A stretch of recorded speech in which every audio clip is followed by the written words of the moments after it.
12 days. That's how long it took for an armed anti-government group to take control of Syria. The rebel group, led by Hayat Tahrir al-Sham, worked its way from the northern part of the country, taking over a string of cities, making its way south to the capital of Damascus. Their aim, to overthrow Syria's president, Bashar al-Assad. November 27th marks day one. The rebel group leads a large-scale offensive in the northwestern part of the country, attacking Syrian troops and taking control of 15 villages. The Syrian government responds with airstrikes in an attempt to halt insurgent advances. 3 days after the insurgent group commences its attack, the rebel group enters the city of Aleppo. This marks the first time the insurgents entered the city after they were pushed out in 2016. Only 1 day after the invasion of Aleppo, the city falls into the hands of the rebel group, who essentially takes control of the international airport. Aleppo is the first city taken by the rebel group from the Syrian government.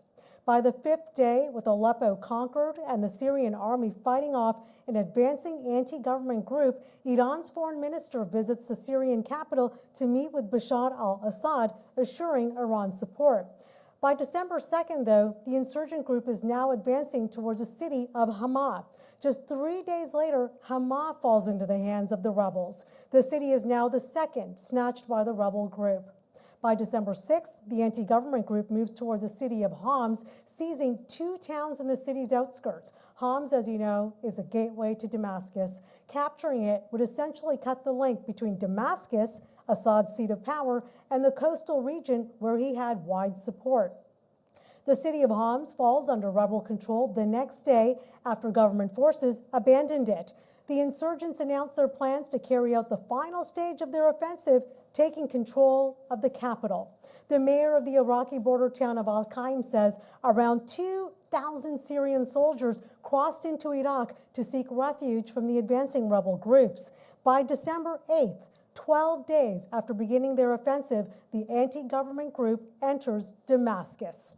Reports surface of Assad fleeing the country, with the presidential palace now invaded by civilians. The rebel group also takes to state media to announce its presence. 1 day after the capital is taken over by the insurgent group, Assad's military loses complete control of all major cities. That brings to an end 50 years of rule by the Ba'ath Party.